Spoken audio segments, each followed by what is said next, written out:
I will assume that you have read this canonical novel, and if you have not read it, consider this a spoiler alert. One of the reasons The Great Gatsby makes such a good subject for a talk on revision is that so many people have read it and will understand the significance of the changes we'll be discussing today. It's also a good choice, I think, because there's now general agreement that the final draft is a good novel, a great novel. In fact, the editors of the Library of America voted it the best novel of the 20th century. Regarding the topic of revision and The Great Gatsby, we're also fortunate that Cambridge University Press published in 2000 an earlier draft of Fitzgerald's masterpiece as a separate novel. Titled Trimalchio in West Egg, or Trimalchio, the book is composed of the novel Fitzgerald completed and revised in 1924, while on the Riviera, and mailed to his editor at Scribner, Maxwell Perkins, on October 27. On November 18th to 20th, Perkins wrote to Fitzgerald with great praise and a few suggestions, and in January, Fitzgerald also received 2 sets of galley proofs from Perkins. Then, in January and February of 1925, Fitzgerald revised the galleys and returned the master proofs to Perkins. At this point, he still wasn't happy with the title of the book, and y'all may know that he considered many others, including The High-Bouncing Lover, Gold-Hatted Gatsby, Among the Ash Heaps and Millionaires, Under the Red, White, and Blue, Trimalchio in West Egg, and On the Road to West Egg. Trimalchio in West Egg was his favorite alternate title, and after he sent the manuscript to Perkins, he decided to use that title to name the book. In case you're curious or not up on your Roman literature of the 1st century AD, Trimalchio was the name of an ostentatious party giver in Satyricon by Petronius, a satire about a man and his extremely beautiful, super young boyfriend who is constantly being lured away from him.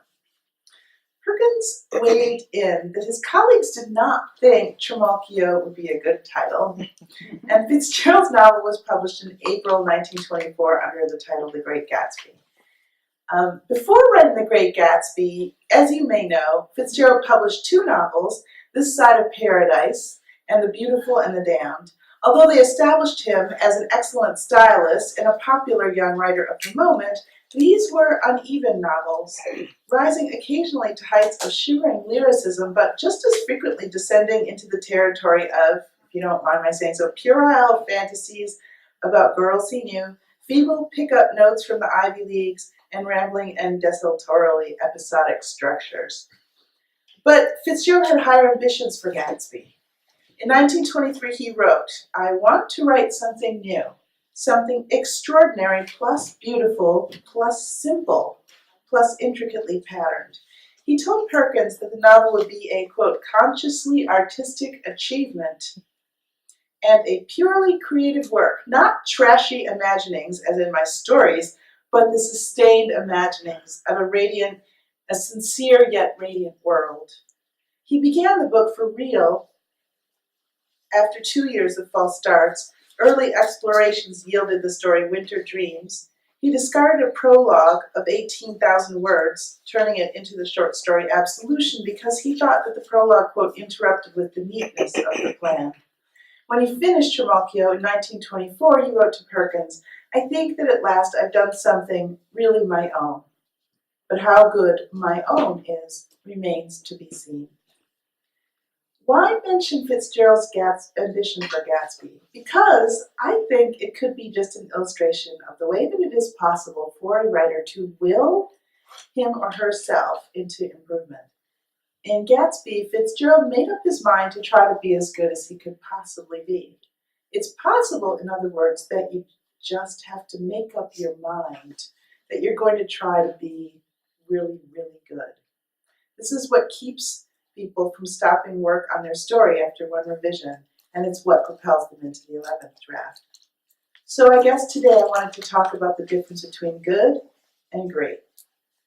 Although the changes don't constitute a huge percentage of the draft, Gatsby is a much better book than Trimalchio. Keep in mind that Trimalchio was as good as Fitzgerald could make it at the time, and that's astonishingly good. It's clearly better than the vast majority of the literary novels published today. Trimalchio is also a lovely novel containing most of the lyrical passages that have made Gatsby famous. It contains, as they say, moments of greatness, but The Great Gatsby is a great work. The question is, how did they tip the final project over into the category of timelessly memorable novel? Why did he make those changes? What were his guiding principles? Several years ago, a good friend of mine gave me a 500-page draft of his novel to read. He had been working on it for years, waking up at 5 o'clock every morning to get in a couple of hours before getting his kids ready for school. I read the novel and I was impressed. I found myself struggling in the opening and occasionally wondering where I was, but eventually reading with great interest, turning pages avidly, all the way to page 500. And yet I knew that there was something not quite right about the novel. Something wasn't up to the standards I knew my friend could rise to, but I wasn't sure how to explain what it was. Heck, I couldn't even figure out what was not quite right about it. At that time, the great American writer Allen Gurganis just happened to be at Iowa for the semester. And so I asked him, how do you figure out what is wrong with a novel that's good, but not as good as it could be? And he said, you just have to make sure that everything in the book is related to the through line. What is the through line? In his Paris Review interview, Philip Roth said, I need something driving down the center of the book, a magnet to draw everything to it. For Henry James, it was the question, what will Isabel Archer do? Will she agree to marry her old boyfriend from upstate New York, Caspar Goodwood, or will she marry the dashing, handsome, and rich Lord Warburton? To me, reading avidly, the through line of the novel was, who is Isabel Archer? When she refuses to marry Caspar Goodwood, I don't think much, but when she refuses Lord Warburton, she becomes an interesting character to me, someone who keeps me reading forward in order to find out not only what she will do next, but what kind of person she really is. The point of a through line is that once the novelist has figured out what it is, it becomes much more clear to her what does and does not belong in the novel. I think here of Elizabeth Bowen's essay Notes on the Novel. Elizabeth Bowen was an Irish novelist and Fitzgerald's contemporary. She was born in 1899, 3 years after Fitzgerald, although she survived him by 33 years. Bowen wrote in her essay that, quote, the greatest sin of first novels is irrelevance. I think this is because first novelists don't always know that the form requires all the parts to work together. People believe, when they first contemplate writing a novel, that the novel form is so capacious that you can throw in the kitchen sink. What is the through line of Gatsby? Why do we keep reading forward? Well, there's the plot of the story, one of the most intricate and deliberately contrived literary plots I've come across. But aside from the plot, what mystery are we reading to uncover? In beginning Gatsby, Fitzgerald had in mind a story about a man who would create a fabulous world for himself in an effort to win over a woman he had once loved and from whose love he had never recovered. He had in mind a man who would earn the money with which to create this life, but earn it illegally. Yet in Trimalchio, Gatsby was portrayed with less specificity and his backstory given out differently in the book than in the book we know. Perkins' comments to Fitzgerald were all about Gatsby. I would like to note that the letters Perkins sent to Fitzgerald were relatively short. In the first letter, sent on November 18, 1924, Perkins writes that, quote, the novel is a wonder, full of vitality, glamour, and thought. He praised the, quote, mystic atmosphere that reminded him of this side of paradise and said the writing was astonishing. His only criticism was that various gentlemen here don't like the title. Consider as quickly as you can the question of a change. So that was basically what his first letter said. It was like, this is amazing, this is beautiful, we really don't like the title. Okay. So then he wrote another longer letter after he had taken the novel home to reread and think about. And in that letter he praises Fitzgerald's use of the observer narrator Nick Carraway, and he praises the eyes of Dr. Eckelberg. And this reminds me of like writing a paper about this book when I was in high school. These are the topics that we talk about in high school. Then he went on to points of criticism, and I'll quote, I think you are right in feeling a certain slight lagging in chapters 6 and 7, and I don't know how to suggest a remedy. I hardly doubt you will find one, and I am only writing to say that I think it does need something to hold up here to the pace set in ensuing. I have only 2 actual criticisms. One is that among a set of characters marvelously palpable and vital, I would know Tom Buchanan if I met him on the street and would avoid him. Gatsby is somewhat vague. The reader's eyes can never quite focus on him, his outlines are dim. Now everything about Gatsby is more or less a mystery, i.e. more or less vague, and this may be something somewhat of an artistic intention, but I think it is mistaken. Couldn't he be physically described as the others, and couldn't you add 1 or 2 characteristics like the use of that phrase, old sport, not verbal but physical ones perhaps? I think that for some reason or other a reader, this was true of Mr. Scribner and Louise, gets an idea that Gatsby is a much older man than he is, although you have the writer say that he is a little older than himself. But this would be avoided if on his first appearance he was seen as vividly as Daisy and Tom are, for instance, and I do not think your scheme would be impaired if you made him so. Perkins continued with the suggestion about Gatsby's career, that the total lack of an explanation for how he got his money does seem to me a defect. He asked for, quote, not explanation, but the suggestion of an explanation. Okay, so that was his first comment about the book. Second comment. In deliberately giving Gatsby's biography when he gives it to the narrator, you do depart from the method of the narrative in some degree. For otherwise, almost everything is told, and beautifully told, in the regular flow of it, in the succession of events, or in accompaniment with them. But you can't avoid the biography altogether. I thought you might find ways to let the truth of some of his claims, like Oxford and his army career, come out bit by bit in the actual course of the narrative. I mention the point anyway for consideration in this interval before I send the proofs. Then he goes on about how wonderful the book is. People say that editors don't correspond with writers anymore. This is one of the things that's said about contemporary literary culture. And I think this is not only not true, but also wrong-headed. When I look at this letter from Perkins, I just don't think he put a whole lot of words in the letter. It's basically 2 points, and it's pretty much like a letter that you might get in a class. Okay. That was what was so interesting to me about it. I once had a teacher, John LaRoe at Stanford, who said that he was watching me teach an undergraduate class, and he said, okay, so when you criticize people's work, don't make more than 2 points because they just can't take it in. You can only make 2 points. 2 points. One was we need more physical sense of who Gatsby is, and 2, we need to figure out how to talk about his biography. And that was basically it. Okay, and this is so interesting. A lot of what he did wasn't about Gatsby per se. It was about preparing us to learn about Gatsby. So, for example, before he sent the book to Fitzgerald Perkins, the big change he made was just to take a pile of papers that was chapter 2 and switch it with chapter 3. In chapter 1, Nick Carraway, our narrator, goes to visit his cousin, Daisy, and her husband, Tom Buchanan.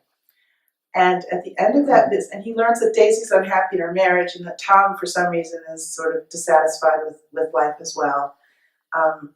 And he goes home that night and he sees the green light at the end of the dock. And he knows that's his neighbor's house. And he sees Gatsby there and he thinks Gatsby is trembling. So Gatsby makes this poetic appearance at the end of the first chapter, but we never meet him. We just see him. Interestingly, the next chapter in the original version of the book, in that chapter, it starts, there was music from my neighbor's house. So the music, does everyone remember that that's actually chapter 3? It's kind of wonderful. I mean, it's one of the most famous moments in the book. It's just so beautiful that, I'm just going to read it because it's so gorgeous. There was music from my neighbor's house through the summer nights. In his blue gardens, men and girls came and went like moths among the whisperings and the champagne and the stars.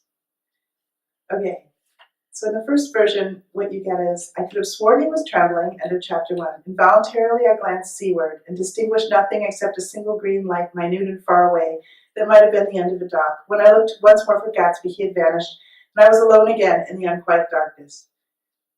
There was music from my neighbor's house. Okay.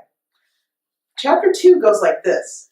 About halfway between West Egg and New York, the motor road hastily joins the railroad and runs beside it for a quarter of a mile, so as to shrink away from a certain desolate area of land. This is the Valley of Ashes, a fantastic farm where ashes grow like wheat into ridges and hills and grotesque gardens, where ashes take the forms of houses and chimneys and rising smoke, and finally, with the transcendent effort of ash-gray men who move dimly and already crumbling through the powdery air. And then the next paragraph is, there's the eyes of Dr. T.J. Eckelberg. Why did he do that? Why did he move from talking about Gatsby at the end of chapter 1 into this description of the glasses of Dr. Eckelberg? Okay. It's really interesting to me. What happens in that chapter is that's the chapter when Nick decides to go into town with Tom and he meets Myrtle. Then he meets Tom's girlfriend, Myrtle, and she tells him the story, like her warm breath pouring all over him, tells him the story of meeting Tom on the train and how she can like hardly stand it. Okay, and how they started having their affair, and somehow Nick ends up in some man's room. Do you remember this fascinating chapter? Okay, why is that the next chapter not there was music coming from my neighbor's house? It's one of these indirect ways of playing up the character of Gatsby that after you first hear about him, instead of going right into him, you get a pause. So what you're getting is this whole chapter about something completely different. And what that does is it changes the pacing of the book. It unfolds more slowly that way. And it also increases the suspense in the book. And just by doing that, just by switching off of Gatsby at the end of chapter 1, the reader is subconsciously signaled that Gatsby is the main character of the book. I mean, it's just one of these really wonderful things that that helps us understand that when you make a main character, it's not just that you have lots of paragraphs of good writing about that person. It has to do somehow with how you introduce the reader to the person and set the stage and get us all ready. I mean, one thing I often think about is this, of course, wonderful novel by Toni Morrison, Beloved. In this novel, Beloved, who is obviously one of the main characters, does not appear until page 50. Okay, so in a way, by sort of putting off introducing the character, you're really setting everyone up for understanding that this is a big deal. And it's very different from writing a short story. I feel like when people are reading a short story, they think, okay, is everybody here? Are we all ready to go on the first page? But it's not like that. So he pauses. He does the whole subplot of Tom and Myrtle, which becomes really important, as you know, in chapter 7 and 8 and 9, basically throughout. He does this subplot first, then he goes back to Gatsby, and we hear this beautiful chapter when he meets Gatsby at the party. And the wonderful thing about that chapter is that Gatsby is just at the party, but Nick has no idea who he is until he just suddenly turns out to be one of the guys that Nick is talking to. And one of the interesting things, if you look at that chapter, chapter 3, is you'll see the difference between Trimalchio and Gatsby has a lot to do with the use of the character Jordan. And the way that Jordan is sort of used to sort of play up the mystery around Gatsby in the revised version, so that she says, I just heard the most astonishing thing. This is the revision. I just heard the most astonishing thing. Remember that line? I mean, all these lines are so wonderful. One of the chapters, one of the things, additions to chapter 3, the party chapter, that I think makes it really, really special and also does exactly what Perkins told him to do, is there's an addition of one paragraph about Gatsby in this chapter that completely changes the way we see Gatsby for the rest of the book. And I will read it to you because you will recognize it if you've read this book immediately. He smiled understandingly, much more than understandingly. It was one of those rare smiles with the quality of eternal reassurance in it that you may come across 4 or 5 times in life. It faced, or seemed to face, the whole external world for an instant, and then concentrated on you, an irresistible prejudice in your favor. It understood you just as far as you wanted to be understood, believed in you as you would like to believe in yourself, and assured you that it had precisely the impression of you that, as your best, you hoped to convey. Precisely at that point it vanished. And I was looking at an elegant young roughneck, a year or 2 over 30, whose elaborate formality of speech just missed being absurd. Some time before he introduced himself, I got a strong impression that he was picking his words with care. Right? There we go. He just did what his editor told him to do. Kind of neat.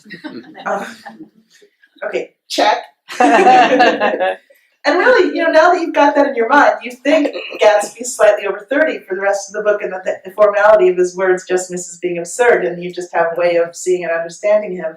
And then right after that, on the next page, Jordan Baker says, I've heard the most amazing thing. So, okay. So that is sort of the kind of thing he did. I mean, there are hundreds of commas that are in different places in this second version. But the kind of thing he did was really about storytelling. So I feel like, I'm just going to read this paragraph of what I had prepared to read to you, which is way too long. All of Fitzgerald's gorgeous work, the characters, the language, the outrageousness, and the beauty and subtlety and intelligence, distracts us from the fact that the novel is a masterpiece of storytelling, elaborately plotted, carefully balanced, and ruthlessly efficient. So much of the effect Fitzgerald creates in the book results from his ability to do extraordinary amounts of narrative work precisely when he must do it. Much of this was achieved in the course of revision. So I'm just going to really briefly talk a little bit more about what he did, and then if y'all have questions or anything, you can ask me. And you don't have to ask me about Gatsby if you don't want. The fascinating thing about this novel is that it's got this perfectly balanced structure. So there are 9 chapters in the book. And in my mind, these 9 chapters are neatly and perfectly divided into beginning, middle, and end. Aristotle would be comfortable with this. Chapters 1 to 3 are the beginning. Chapters 4 to 6 are the middle, and chapters 7 to 9 are the end. In chapter 5, which is the exact middle of the middle, Gatsby and Daisy reunite. Isn't that wild? The dramatic climax, the height of external action in the love triangle of Gatsby with Tom and Daisy Buchanan, takes place in chapter 7, which is the beginning of the end. Chapter 8 describes the day of Gatsby's death, and chapter 9 is aftermath. So he said, I want to write something new, something beautiful plus extraordinary plus beautiful plus simple plus intricately patterned. So what's simple about the novel is beginning, middle, and end. And what's, and that perfectly symmetrical feeling also. And what's complex about it, I think, the intricacy consists mainly in the complex sequencing through which the story of J. Gatsby is told. And it's through this sequencing, the gradual discovery of Gatsby's origin and character, that Fitzgerald develops the novel's most memorable character, major character, Gatsby. So the intricacies of the sequencing of Gatsby's story are crucial to the book. I think, what I think is that when Fitzgerald, it's interesting when you read Trimalchio. How many of you have actually read Trimalchio? Okay. There's a chapter 6 that you will hardly recognize in Trimalchio. Chapter 6 in Gatsby is a hazy chapter, but in Trimalchio it's really weird. Like, they go to another party at Gatsby's house, as they do in this chapter 6. You may remember that in chapter 6 of the book, the final version, they go to another party, and Tom doesn't like it. Tom thinks that everybody at the party is phony, and he wants to know where Gatsby got his money. And it sort of pops a bubble on the pleasure that Gatsby feels in having Daisy at his party. And in the original version, Trimalchio, this is the chapter when Daisy pulls Nick aside and says to him in a low voice, I'm leaving Tom. I'm packing up. I'm getting out of here. Isn't that, it's really interesting. Fitzgerald had a lot of trouble trying to figure out what to do with Daisy, and ultimately I think what he decided to do was take a huge amount of stuff about her out. Okay, and what that means is that you end up with a book where the central female character is kind of a wraith. I mean, she's not really, there. And I think, ultimately, that was a better decision than leaving in all the stuff about her that didn't really work. He just couldn't get a beat on her. I mean, he said later that this was the major flaw in the novel. So knowing that it was the flaw, he just took out the stuff that didn't quite work and left her this sort of evanescent, sort of mysterious character. In other words, he opted for not making that many mistakes rather than put in stuff and make mistakes, which I thought was a canny, yes, Laurel, what? What was she like in his version that I he mean, took out? she just decided she was gonna leave Tom, and then during the conversation that they have in chapter 7, like that takes all this suspense out of how we're going into chapter 7, and they have this conversation, and she doesn't sort of respond in the way, she responds a lot more than she does in chapter 7 in the real novel. Like, do you see the problem in chapter 7 of the real novel, in the version we know and love? Daisy shows up and kind of backs down under Tom's relentless criticism of Gatsby, and Gatsby doesn't understand what's happening. But in the original version, it's sort of written out more, and it's clunkier, and it doesn't work as well. Isn't that interesting? So what he does in chapter 6 is splice in a lot of info about Gatsby's backstory. And then he carefully splices in more info in chapter 8. Nick does. One of the things that fascinates me about this book, I mean, one of my favorite things to think about right now, and I've been thinking about it for a long time, since high school, so my thinking on it has evolved, and I'm sure that in 10 years I'll have something else to say, or maybe I won't have moved on. What interests me is the way that Gatsby sort of overcomes the limitations, quote unquote, of first person, and creates a first person narrator who has access to so much information that he actually can't have seen or witnessed. So it starts off in the straightforward way, the narrator's introducing himself. The first thing he says is that he is one of these people who reserves judgment. That's his big thing. I'm inclined to reserve all judgments, a habit that has opened up many curious natures to me and also made me the victim of not a few veteran bores. And by saying that, what he's telling us is that we can believe him. We can believe his version of this story. And then the next thing he unloads on us is this complete piece of imaginative romance about Gatsby. It says, Gatsby, who represented everything for which I have an unaffected scorn. If personality is an unbroken series of successful gestures, and there was something gorgeous about him, some heightened sensitivity to the promises of life, as if he were related to one of those intricate machines that register earthquakes 10,000 miles away. The point is, he's trying really hard to tell us, no, this story is a really big deal. Gatsby's a really big deal. Forget the fact that what I'm about to tell you is a story about a bootlegger who has an affair with this really rich woman who's kind of vapid. Okay? This is a really big deal. And so you believe him. And then slowly he starts by meeting them and tells us every little beautiful detail of meeting Jordan and Daisy again and Tom again. And you're totally believing him. Then you get this story about Myrtle, which is like gossip, and you're completely hooked. And then slowly, starting in chapter 3, he begins to relinquish hold on the events. And the first time this really happens for me is actually chapter 2, when Myrtle pours out the story of how she met Tom, and it's all in the first person, and it's really, really melodramatic, and she's breathing hard as she's telling the story, like her warm breath, and you forget for a minute that Nick is the narrator. You just hear Myrtle talking about how she met Tom, and it's so gossipy and so interesting and juicy and bad that you just forget. And that's the first time when Nick says, okay, I'm going to let someone else tell the story. And another time happens when Jordan Baker tells him the entire story of her girlhood in Kentucky with Daisy, and the way that Daisy didn't want to marry Tom, and the way that Daisy was in love with Gatsby. Nick never has access to any of this. Nick is hearing about this from Jordan. And yet it goes on for pages and pages, and you forget that Nick is no longer the narrator. By the time we reach chapter 8, the entire chapter is more or less constructed by things that Nick has heard from other people. So Gatsby's boyhood, down to the night of Gatsby's death. Okay, all of that stuff is completely stuff that Nick has figured out from reading the paper. He's figured it out from thinking about it. He's figured it out from things that Gatsby had told him earlier.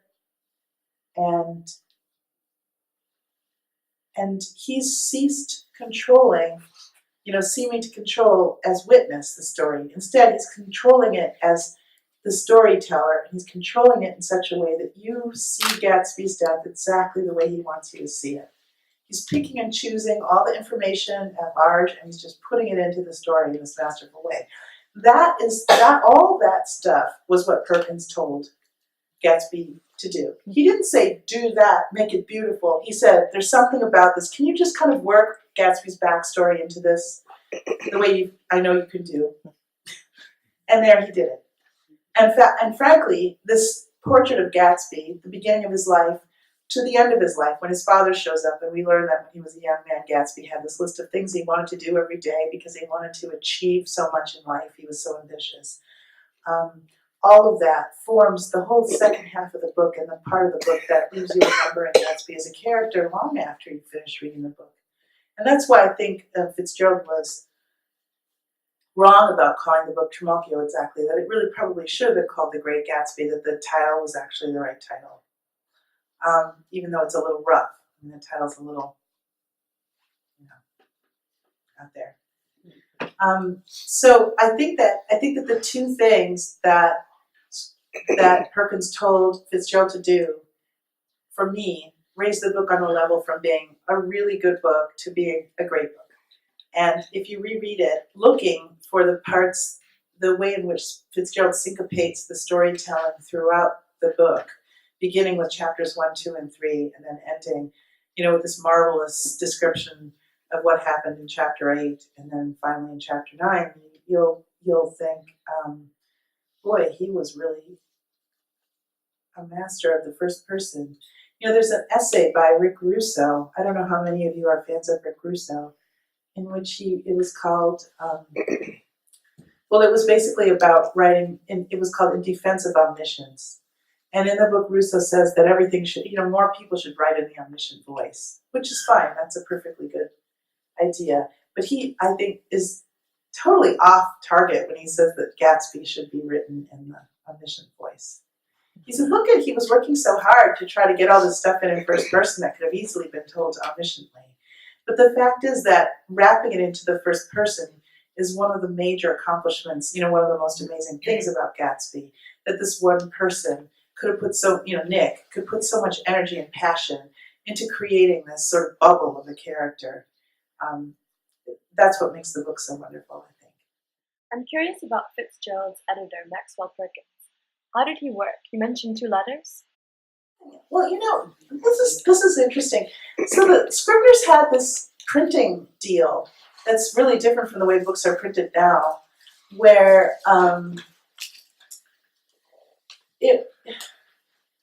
they had access to a press in New Jersey, and after he sent Fitzgerald these letters, he actually had the press send out a set of galleys to Fitzgerald in France, and he could then rewrite on the actual galley what he wanted to do, move things around and change and retype and insert. I don't know how many of you remember what it was like before computers, but you would write things on a piece of paper and write insert A, and then you would write A with an arrow exactly where it needed to go. I miss that. The thing is, I think that it's really unusual these days to have a set of galleys so early in the process. And then they were able to just put the changes in a way that I think would be more expensive today if somebody said, okay, guess what? I've got a really walloping amount of stuff I want to change in this draft. So that was one thing that's different about the process then than it is now. Fitzgerald, now if an author wants to make changes after a certain point, they have to pay for it, every change. It's do you really want that? Do you want that bad enough to change it in blues? Well, guess what? You're going to have to pay for it. And people do. People do pay for it. But yeah, those were the letters that Perkins wrote Fitzgerald about the book that helped Fitzgerald revise the book. How does your editor work with you? Are there rewrites sent, or do they just send you letters? So my editor is a poet and novelist and memoirist, and so she's different from your average editor. She has a lot of respect for the author, but she does go through the book and make really specific suggestions, which is usually at a point when the book is fairly far along. I think Fitzgerald was not as far along when he turned in Gatsby, for example, as I was when I had my conversation with my editor on the phone about my most recent book.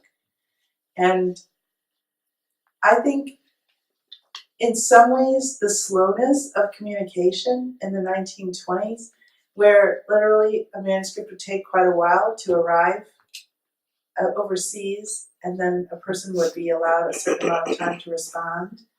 I think that is kind of wonderful for books, and that now that everything is supposed to happen really fast, it's not as good for the book. The ideal situation then is for a writer to spend as much time humanly possible before they sell the book, which is something that I tell my students. You can't get that time back before you send it out into the world and it becomes a product. You want to put as much time into it before it gets to that point. You have to find somebody. So this is why people are saying, well, real editors spend all of their time doing other things now. I think it's not, I think editors do a lot of work on books, but I also think that at this point in our society, there are, in the writing world, there are groups of people who are able to work on books sort of together, for example, in a book group, or in a classroom with an instructor, or with a friend who reads books and is willing to look at your book, and they get them to a certain point before they even approach the market, because the market will just take it and say, slap the label on it and say, there it is, honey. So there's some back and forth, but I don't think it's the same. Also, you're dealing with F. Scott Fitzgerald. He was brilliant. He just needed a couple of suggestions, and he was able to completely revision the way in which the first-person narrator is used in the book. And it's startlingly beautiful to look at later. But these days, a lot of books get published where the writer isn't either given the chance to do something like that, or doesn't have the ability to see it, and neither does the editor. So I guess there was a special situation where you had a really brilliant writer and a brilliant editor. But it's so interesting, only wrote that little bit. But he said, I'm sure you can figure out how to do this. How much do you know of Fitzgerald's writing process? Did he plan out everything from the beginning and he knew exactly where he was going? Or did he write and then rewrite? I think people always put these things on two ends of the spectrum, and they are, which is somebody like John Irving who plans everything out down to the sentences, and then somebody who just sort of like does it by feel. And I think most writers are actually in between that. So if you look at Fitzgerald's outline for his last book, The Last Tycoon, you'll see that he knew exactly what needed to happen in various scenes and had it all like laid out in a sort of like chart. But he hadn't like imagined all the sentences in those scenes. And when you read the earlier draft of Gatsby and realize that he had done stuff like switch the order of the chapters, you know that it was like he had this story he wanted to tell, but what made it really good was the way he made it into art. And so what makes it into art is when you start to see patterns and have a vision for the book, an aesthetic vision, which I think is partly the beautiful lyricism of the language, which really is gorgeous. And then there's also unparalleled in some ways, and then there's also the sort of incredible control of the storytelling. Of those two, he was clearly more of a lyricist than he was a storyteller. His other works are clearly, I think, less intricately patterned and more notable for their lyricism and prose, beautiful prose passages. If you read The Side of Paradise, it feels really, Aristotle would have called it episodic. If you read Tender as the Night, there's just something off about it. It's like he just couldn't get a degree of distance and intimacy that he had with Gatsby. And so I think ultimately that for him, he knew who he was writing about or wanted to write about. It was mostly about trying to get it to come out just right. It's my understanding that during World War II, what really propelled this book to fame is that it was given to the GIs to read during the war. As you mentioned with books being rushed to publishing now, What does that say about the intersection between popularity and a good book? Well, I'm so touched by the idea that the American Library was involved with having GIs read when they were away from home. Mm-hmm. It's really a sort of nice intersection to be thinking about that right now as we're talking about this. Yeah. You know, I think the love triangle, like that basic love triangle, and the idea that a man once was in love with a beautiful, rich woman and wants to get her back and has put aside everything for years so that he can do it. There's something really available about that storyline. Yes. So it sort of works on this level of like it's beautiful on top, but then and then on the bottom it's like something that people are curious about at the same time. And also this writing about the 1920s. I think that at a certain point the 1920s became a subject of fascination to people. In the 30s, people were, they had a lot of troubles and it was harder to think about the 20s without just shaking your head. But then by the time we got to the 40s, maybe there was enough space. Enough time had passed so that people could read this book and understand something about it. One of the interesting things about the book is it feels so nostalgic. It was written, the point of telling in the book is a year after the events took place. So Nick is writing about this a year after Gatsby died, basically, or close to a year, a little. The point being, though, that like that incredible nostalgic feeling just happens to coincide with the nostalgic feeling that people might have had years later when thinking about that time period. Can you think of another novel that is similarly seen as classic or perfect? Perfect. That's hard. Things are perfect all the time that aren't great, but then there are perfect things that are close. Like Bright Lights, Big City. Okay, it's kind of a gorgeous book. It doesn't have the same sort of scope as The Great Gatsby. But if you read it, it's like incredible use of the second person, and it's short and gorgeous. And the thing that strikes me about this book so much is that it's so short. And it's all about all that stuff he took out. There are a lot of really interesting, beautiful books that are written, but for example, a book like Wide Sargasso Sea, that's an absolutely gorgeous book. Or what about, but that's not Gatsby. The thing that makes Gatsby Gatsby is that it took like a part of America that is central to the American identity, that of the American dream, this idea of making yourself anew. And it sort of went, it put it into a storyline that was accessible and wrote about it in language that was beautiful and in a form that was sort of gorgeous. And I just can't think of anything else. I will, though. I'll keep thinking. Doesn't it inspire you to be the person who writes that? What is The Great Gatsby's through line? I think the through line has to do with Gatsby.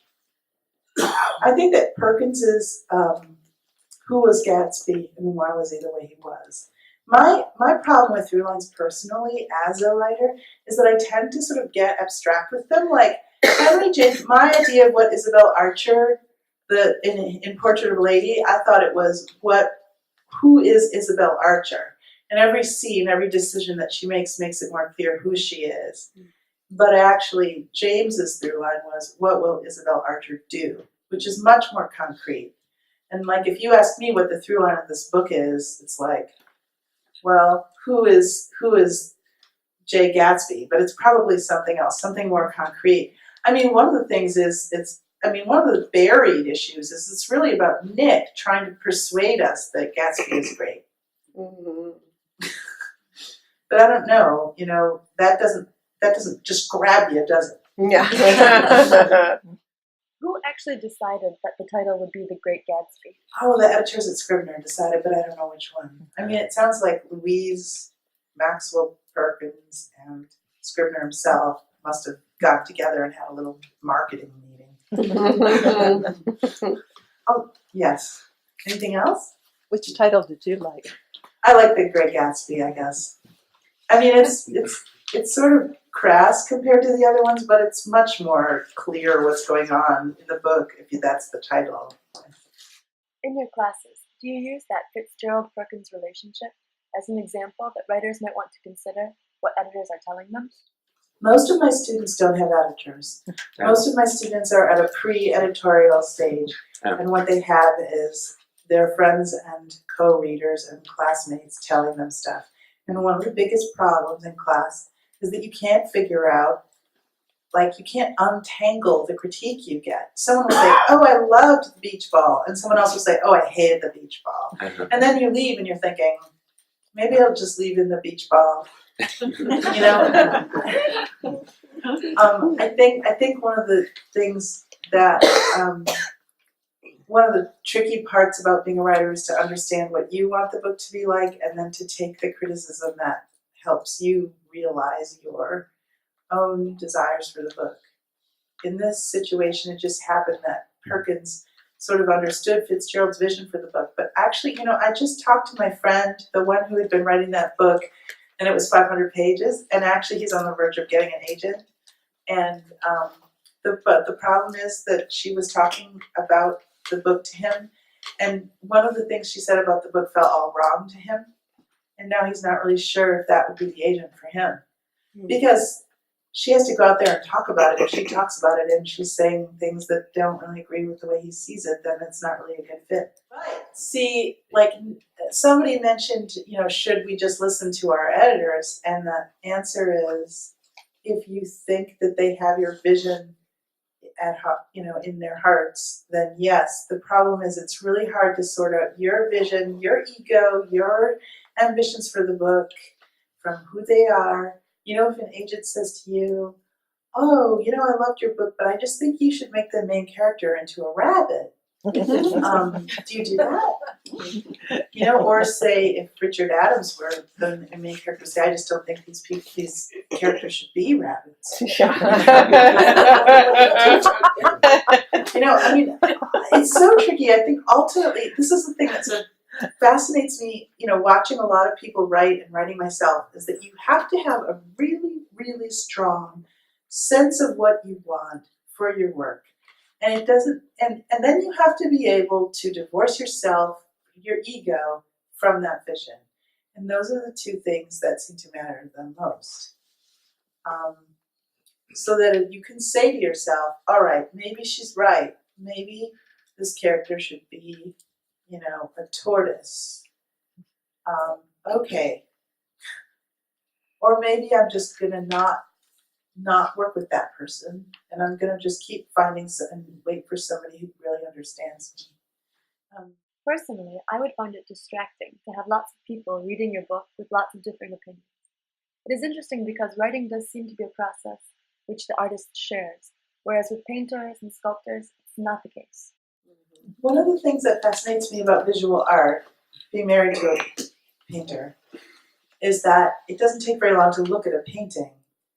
You can look at a painting and have a feeling about it right away. You can have a class in which you see 100 paintings on the slides of paintings in 2 hours or something, if your teacher's crazy.